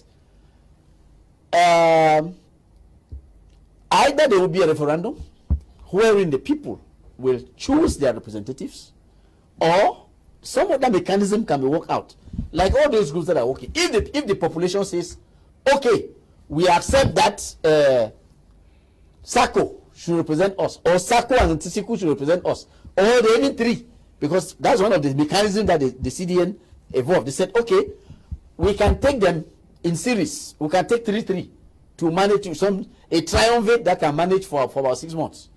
After them, another one comes until the negotiations are over. That is another possibility. But you can also ask the people. Look at the initial one, the consortium. Nobody elected them, but the population adopted them. Their mandate was confirmed by the population. You see, so that can also happen. Yes, the U.S. Senate is passing a resolution. It's not the first. They even cited the European Union Congress that are also Parliament that passed a resolution. Is it anything to write home about? Should Cameroonians be, especially Anglophones, be enthusiastic? Should they be happy? It's just, like I said earlier on, a deja vu, eh? And when we talk of that they should organize themselves for possible inclusive dialogue, how should this work out if the major national dialogue failed? All said and done, and we should be able to be communicating to the viewers, Cameroonians in particular, that we are not hopelessly looking at the future that some armed groups, both on the side of the state and the people who are carrying guns, have taken us hostage. I think if the average English-speaking Cameroonian outside did not accept elements of the reason why these guys are still carrying arms, we will not still be having ghost towns on Monday. We will not still be having ghost towns. So the issue here, we are talking about legitimacy and the causes or the reason why they are fighting is real. But the point here is that we are inviting, because of our divisive nature, inviting hawks, inviting opportunists to come in and take the booty even before the fight comes to an end. You know, there was one time the French foreign minister came to Cameroon. While this crisis was going on, I think that's 2018, if I'm not mistaken the date. And this is what they told the people in Jicam, that the French government is ready to put X amount of money at their disposal for them to invest massively in the northwest and the southwest regions. Now, for somebody who is talking entrepreneurship and all of that, you don't invest somewhere because you love the people. You invest somewhere because you have seen an opportunity to make profit. You have seen an opportunity to create an impact and even control the persons in terms of economic gains and so on and so forth. Having said, whatever the Jicam people and the French people are thinking in their own, in the guise of their own interest of exploiting, you will see when this thing they call reconstruction takes off. Because of the fact that we have also concentrated on fighting without also building our skills, it is the same persons who are sitting on the margin, just watching us killing ourselves and dividing ourselves, who coming to take all the reconstruction projects, and will still become the paupers and still complain. Strategically, that's what I am concerned. That's what I'm concerned.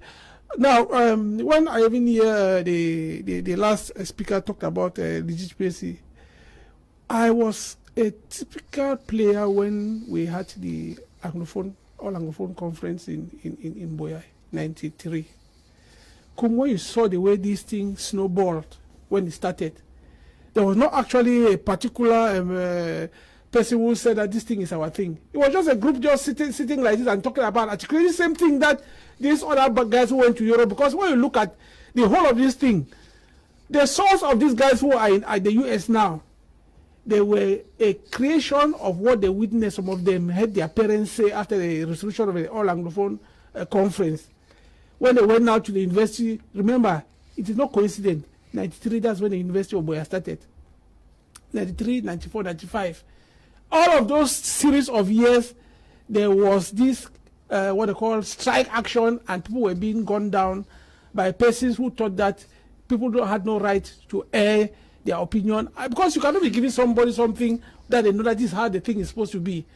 You call something a university, and in other places, people come with an idea, and you start limiting that, no, no politics is discussed here, politics for politicians and all of those. It start giving people alternative now to start looking for other ways to pass their same message. And before we reach now where we start talking about arms, really, these young people already in Boya were already killing their administrators, burning places and all of that. It created rebellion. Some of them were dismissed. And the same guys who have erupted now in the US without anger. Why am I bringing this story? To deny somebody his nationality because he has taken a second whatever citizenship. That is one of the greatest human rights abuse. It's not because there is something in our law that says that when you take a second nationality, you are counsel of your birthright. Every person will fight back. Why did we come up to now with all the things that we say about the Grand National Dialogue, where they accepted and adopted that they should adopt double nationality in this country?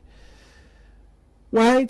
What is delaying that particular recommendations to be put into law, so that we get these people? Because a lot of these persons want to come back to this country.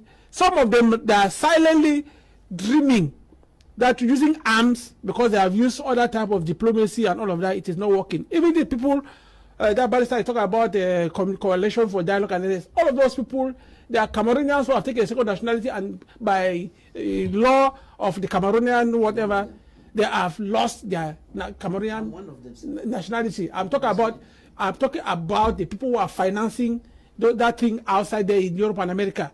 When you look at the people who are financing it, they have double nationality in most cases, and these guys are seeing themselves as not being able to come back to this country. Leo, you don't understand what it means when a Cameroonian comes and reach the airport in Douala and he's put back to the plane to go back, because somebody has said this person is not a Cameroonian. And then in the same country, you see people who are also carrying double nationality. A Cameroon wants to take a visa to come home, eh? That's the point. That way, okay. That's the point. Yes, Tamai Jarvis, the resolution reads, say, whereas the United Nations resident humanitarian coordinator for Cameroon stated on January 24, 2019 that Cameroon can no longer be a forgotten crisis. It needs to be high on our agenda. And on June 22nd, 2020, a group of former war leaders and 5 Nobel Peace laureates called on the United Nations Security Council and the United Nations Secretary General, the African Union, the Commonwealth of Nations, and La Francophonie to ensure that Cameroon's Anglophone conflict is on the agenda of the forthcoming UN Security Council meeting and all UNOCA sessions before the UN Security Council meeting. But seemingly nothing is moving in that direction. There are two things that gives a reason why it's not moving. Mm-hmm. One, the local political front in Cameroon. Two, the interest in terms of the geopolitics. One, the local political front. The local political front has a great role to facilitate this. When I talk about this, we are talking about political parties like that of the Reform Party, that of the SDF, that of the UPC, that of the CRM, and all these political parties. If we have a coalition of these political parties are struggling and ensuring with one voice, like we had a coalition of dialogue cited there by Senior Barrister Ashu, it is a catalyst for this document or for this crisis to be tabled at the United Nations. Remember that who has the mandate? These local politicians, the political parties like that of Reform Party of Senior Barrister Ashu Emmanuel, that of the Social Democratic Front, that of Cabral Libby, and all, if they come up with one voice and issue a strong communique that this is what is happening in our country, the international community takes them more seriously and more credible because they have mandate. They have been going for elections, and in one way or other, some of them have representatives in the local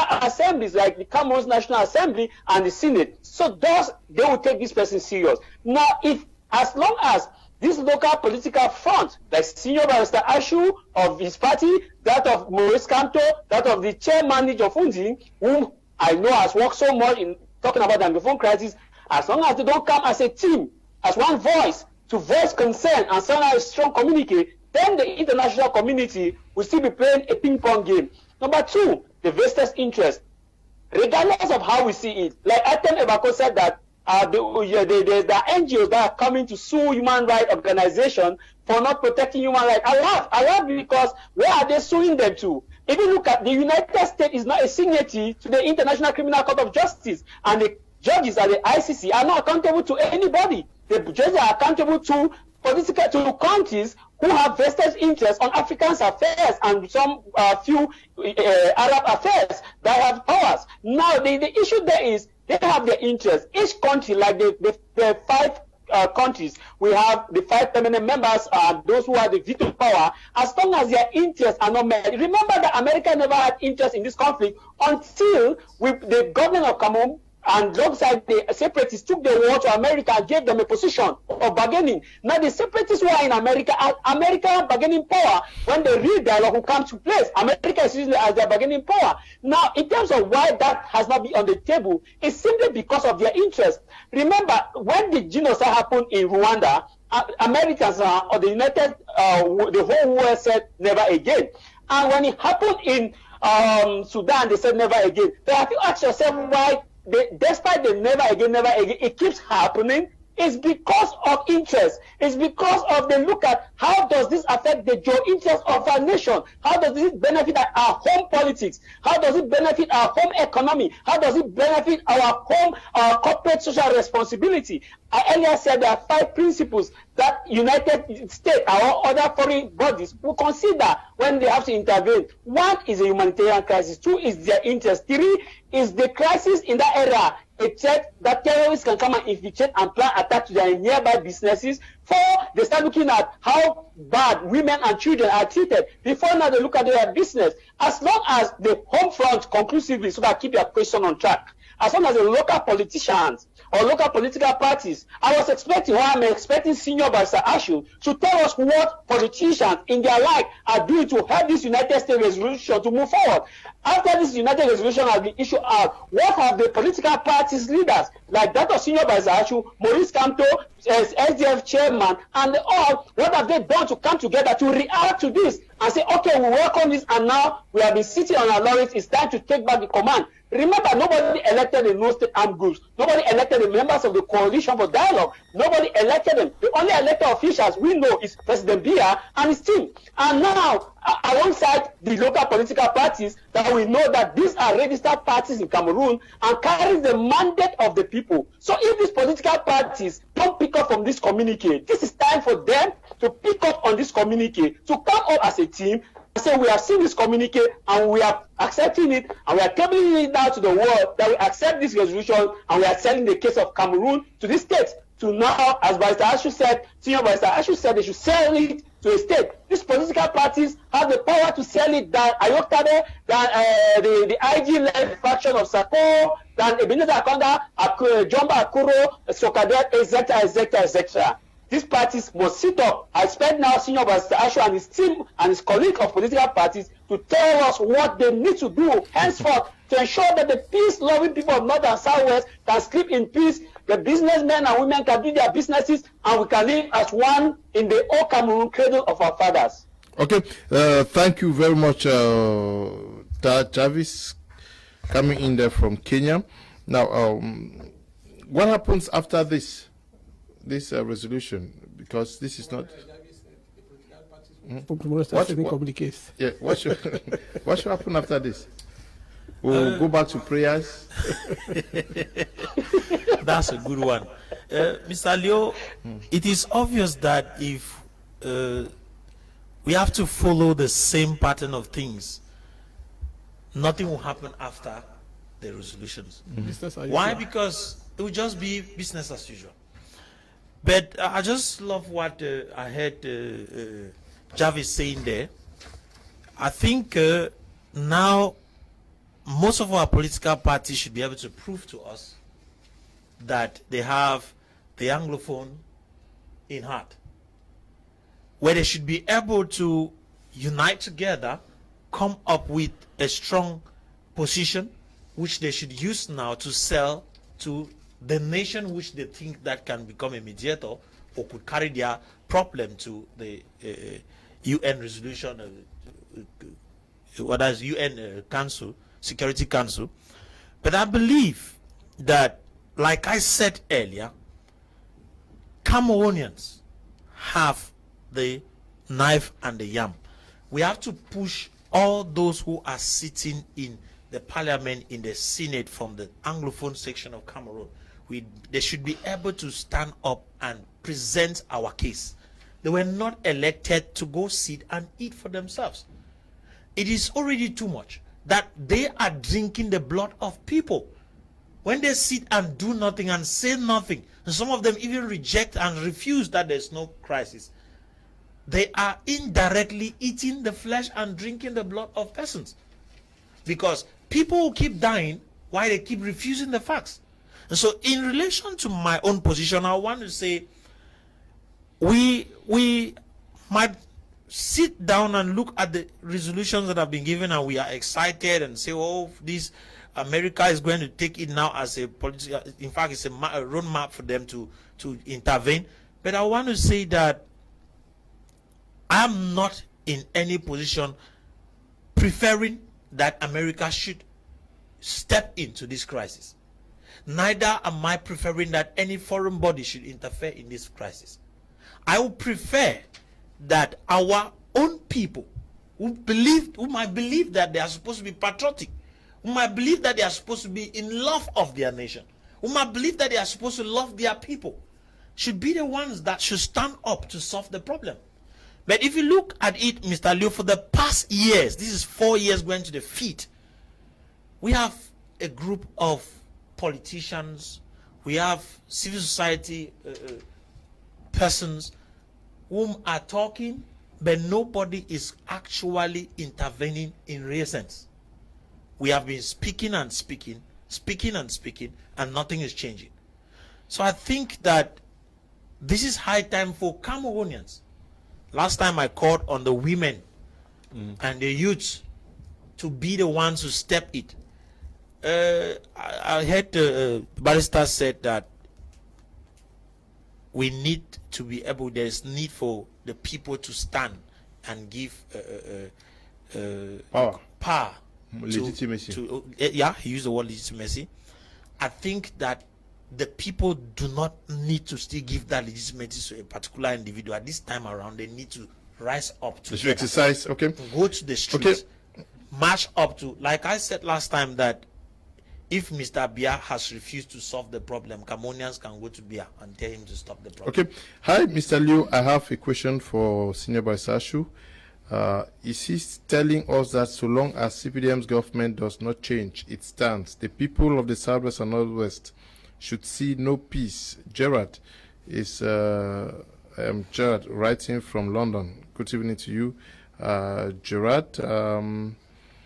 Hello, in the studio. All measures stated by U.S. Senate are not new. I think the U.S. Senate should apply different measures because there is no time. It's Bobe writing from Com. Good evening to you, Bobe. Hello, Mr. Liu. Thanks for your hard work in this nation.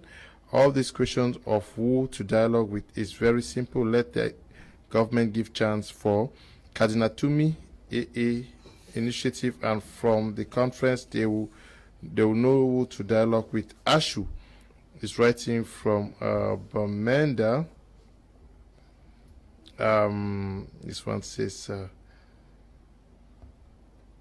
Mr. Liu, don't sell a goat and keep holding the rope in your hand. Okay, if Cameroon is independent, let France let us be. Mr. Liu, whenever there is unrest in Africa, the West profits greatly. The Crown Prince of Saudi Arabia ordered the killing of a journalist, a Saudi national inside Saudi Arabia consulate in Turkey. American presently stood up to say the Saudi is our friend.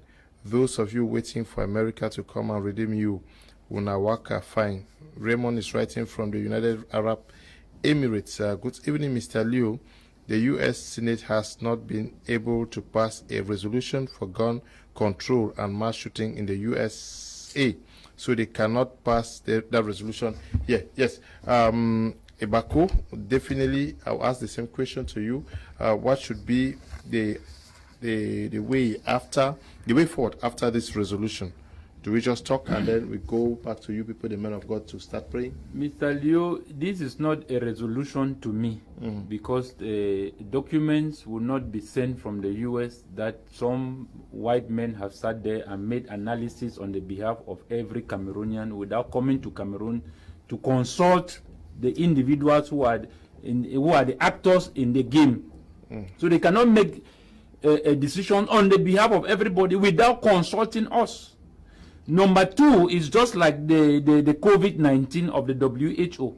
They sat there and decided that they will come out with a vaccine that should work for everybody. You don't make analysis without coming here to see what our own researchers are doing. So it must be a balanced thing. If America wants to find a way to assist us, tell them to give us 2 seats, permanent seats at the the UN National Security Council. At that level, we are being marginalized to start with. So if Cameroonians want to look at things critically, let them tell the US that if you want to solve our problem, put 2 permanent members from the African continent that will represent the African affairs, so that instead of us having the UN speaking for Africa, speaking for what is happening in Cameroon, and leaving other areas where they have failed to do so, showing that they have genuine concern for us, Mr. Liu, I will tell you that it is a typical lie. As far as I'm concerned, when America entered in Palestine, remove Osama bin Laden, what did they tell the government of Palestine? They said they owe them no apology. Did they send a warrant of arrest of Osama bin Laden? But they went in because it was an individual who was a threat to their own society. So why was it that when the Cameroon government also sent 15 warrant of arrest out there for certain individuals to be arrested, that warrant of arrest was never executed? So, Mr. Liu, some people are not above the law. I still keep saying, which I want to believe this is the end of my speech, when it comes to international issues, I will defend the state. When it comes to our national issues, I will blame the government in areas where they have failed. But as far as I'm concerned, Mr. Liu, there may be the other panelists looking at it as a legal advisor, but we know how things run in court. When you come to court, there's always a judge. When a lawyer speaks in court, you think that he has said it all, or he has won the case. By the time the other lawyer begins to speak, you realize that there are loopholes in what the other man has said. So I am saying that that document, Mr. Liu, is not valid, and it's not a document that Cameroonians should focus on. What we should do in Cameroon, like I have said times without number, Mr. Liu, we are faced today with the reality of the days. Is we have the bias regime that is in power. We have the decentralization put in place. We have the public independent conciliators for the 2 regions. The question now is that, Mr. Liu, because those are the realities of the day, what do we do as Cameroonians? Understanding where we are coming from, how can we come together to build our nation whereby it can favor us? At the end of the day, the government is us. If we decide today 15 million people of Cameroonians go on the street, the BR government will take we jump out of the window. Like what we saw in Mali. Like what Professor Mark Anthony said earlier on, you are a political leader. For Ferdinand is asking that if you say the other persons don't have legitimacy to speak on behalf of Anglophones who gave you pass to speak on their behalf. But No, that's a different thing. I'm a political leader. I am an authorized voice. So what he's saying is total trash. Okay. But the discussion was whether, so long as the CPDM government cannot do anything, we should Cameroonians be allowed to die. I think that's what I heard him say. Okay. You asked the previous speakers the way forward. What will happen after this? I want to remind Mr. Ibako that unlike what he was saying, that Americans stay in their country and say things about Cameroon that they don't know. First of all, Cameroon, above Cameroon here, we have an American satellite. They are more informed about Cameroon than you. Whatever happens here, they see it live. They don't even need to send people here. Secondly, they have their agencies here. Their people are on the ground. They are working with us every day. Since most of them are black in color, you don't even know they're Americans. So, the third one is that, you see, the work of, I started by congratulating the CDN, and I want to tell you that the CDN worked for 6 months. We worked for 6 months. I was personally a co-chair of the commission for governance. So, contrary to what you are saying, the information that they have was substantial and really documented. If you want, I can help give you some. We have documented information. Thanks to the CDN, so many things that were hidden were brought to light. And if you go through that this resolution, you will see that they are facts that you cannot contest. They are clear. They are clear facts. Okay. Resolution 6. The way forward. If the government decides to do nothing, are we going to remain and die? These guys are aware of the nature of the government. Previously, I read some other pathways. They say they hold the government responsible. Listen to this one. Urges the Department of State, Department of the Treasury, and the United States Agency for International Development, in coordination with other relevant federal departments and agencies, to consider imposing targeted sanctions on individual, government, and separatist leaders responsible for extrajudicial killings. He was talking of people who cut off children's hands. Extrajudicial killings, torture, or other gross violations of internationally recognized human rights. Press the government of Cameroon to provide unfettered humanitarian access to vulnerable population in the northwest and southwest regions.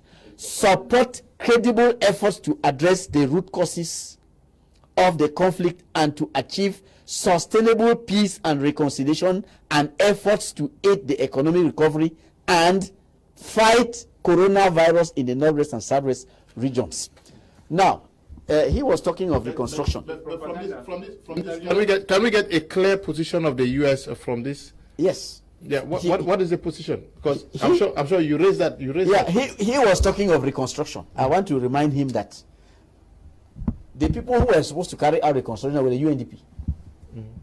Inside the UNDP, the US is there. This is the majority. They are the big people who are financing. Yeah, but at one time, Tigo said what the government was doing about reconstruction was a child's play. I mean, he didn't support. America did not support the government efforts at reconstruction. So, who is going to provide the money? So, what are they saying here? Are they not saying? They are saying here. Yes. They are recommending that the Department of State. Because at one time we saw a list of individuals that was parading about 25 of them. Later the State Department said, no, they are not taking a decision. But this is an authorization given to the State Department now to bring those people to book. Look, they say, and prosecute. On both sides? Yes, on both sides. Prosecute them. Okay. Look, sanction them and prosecute. You know how they prosecute them? International Criminal Court. But the problem now is, how do you get... Cameroon is not a member of... Cameroon has not signed the Rome Treaty, right? Yes. As the US side. Cameroon has not signed. As the US side. Okay, I want to remind you that as the US side, the Security Council has jurisdiction to authorize prosecution against a member country that has not signed. So when the U.S. Senate calls on is propaganda. When we saw on video they killed George Floyd. Okay. What the people who killed we shall see whether on the street as we still speak today. We shall see whether people in Cameroon will not God. They cannot come here and impose on us. Are they God? They are not him. They are not gods. They shall forget about what you are reading. Let us see. You forget about what you are reading. We forget about it. You don't forget about what you are reading. Was that the one you're voting? Propaganda. Who wrote it? Okay. Who wrote it? The issue here is that you have asked a question and we are seemingly running off the program without answering. What is the way forward? Yes. The issue now, I think we should also try to see the possibility of what Cardinal Tube wanted to project, to see how that particular from within the national territory now get a consensual arrangement where people can actually, because now it's a people's fight. I'm saying that the people are the victim. I'm saying that if you look at the desperate condition under which people are living today, they are only looking for somebody who come like a third party from within. Because every other actor who is peripheral has demonstrated their limitation. Either they are sponsoring with finance, either they are sponsoring with weapons, but now the people are based on survival. They are based on subsistence. And the only way is to elicit confidence, is to ensure that those who want to go to school can go to school. How do we do all of that? It is not about making things sound impossible. It's making about people see hope in themselves, that they can see put themselves together and come back and do what is doable. And I love one of the things that one of us said here. Engage these same people who are representing us, whether they got their mandate through minority absent or majority absent during the electoral campaigns, electoral process that took place in this country. Okay. Engage those people and let them know that. Okay. We have a contribution from Boya through Tiku Felix. Can we listen to Tiku Felix before we quit the studio? Mr. Leo, Good evening, dear panelists seated, and a happy and a prosperous new year to you all. Mr. Leo, at times you are forced to ask yourself questions like, what is the game that these people are actually playing or trying to play? Is it that a very powerful nation like America can influence or turn the table and put some certain things that will be able to stop this conflict in Cameroon? We have had senators like Jim Rich and Ben Cardin who've been calling for an end to the violence in Cameroon and for an inclusive dialogue to address the underlying political tensions that are at the root of the conflict between the state and the Anglophone separatists. We've also had series of senior U.S. officials who have worked to highlight the crisis in Cameroon. Assistant Secretary for African Affairs Thibault Nagy has engaged in direct and personal diplomacy aiming to influence the situation. We've had Congresswoman Karen Bass, who is chair of the House of Foreign Affairs Subcommittee on Africa, who has also been resolute in condemning abuses and has worked on a bipartisan basis to clearly communicate U.S. concern and support for peace talks to Biya government, including a resolution introduced in the House of Representatives last year, or I think last 2 years. The Trump administration, on her part, Mr. Leo, removed Cameroon from the AGOA list and withdrew military assistance to the country. Mr. Leo, these are very good initiatives. But where has it taken Cameroon to with regards to the crisis? Where? The truth, Mr. Leo, is Cameroon is a case in which concern is in Washington does not translate into effective influence. It can be painful to reckon with the limited capacity of the United States, even other external powers, to bring seriousness of purpose to this urgently needed political dialogue, Mr. Leo. It is obvious that civil conflicts with political roots cannot be resolved without domestic will and leadership consent. But Cameroon's political class have decided to be hardened on the issue as well. Very unsupportive to external influence, while claiming to have everything under control, despite the fact that people keep dying. Mr. Leo, we've had a series of international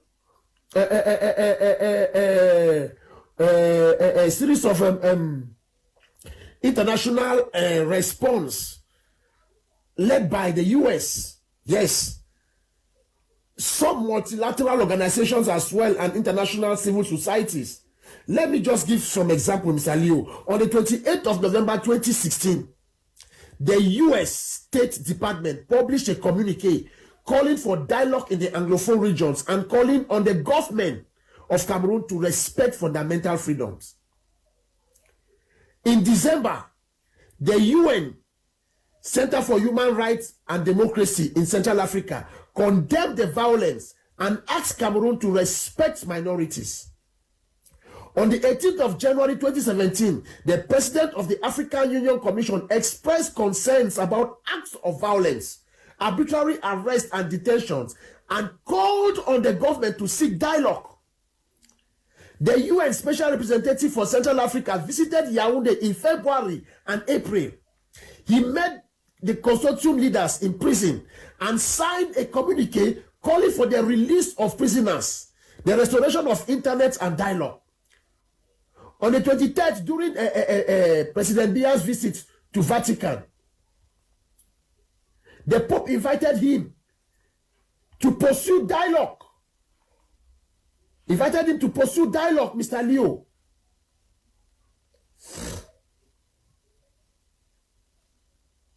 The statement helped to secure an end to internet shutdown in March, but did not result in any moves towards the structural and constitutional reforms requested by the Anglophones. Where are we actually going to? Now the U.S. Senate, with their usual condemning, has come up again. Should Cameroon government, Mr. Leo, still decide to be hardened, then the voice of the U.S. Senate with regards to the crisis is like a sheep that is trying to express anger in front of a hungry lion. No sense can be seen from it. But to be frank, Mr. Leo, the United States is well positioned to support a process that prioritizes the urgent needs of civilians and gives all parties a tremendously diverse country greater opportunity in the future should those vital domestic ingredients like the government losing their heart, accepting external influence, accepting to listen to the plea and to the support and to the contributions that the Cameroonian nationals who are within the country have. Okay, we are out of time. We have to end here. Tomorrow we are going to have another edition with one-time JCI World President Roland Koeman. He's going to be our guest on the program tomorrow to tell us about what can be done to get Africa on its feet to take full advantage and then get its position amongst the big continents of the globe. We want to say thank you to you, Apostle, Professor, for coming. Thank you. We don't have time, please. Thank you for coming, Teme Bako. Thank you, Judge, Mr. Mufo. Thank you, and to you, Senior Barrister, and to you out there in Kenya, Tamai Jarvis. We equally say thank you, and to all of you who sent text messages. We are very grateful for your participation, and to everybody who helped to produce this program. We say thank you. Stay blessed. Bye bye.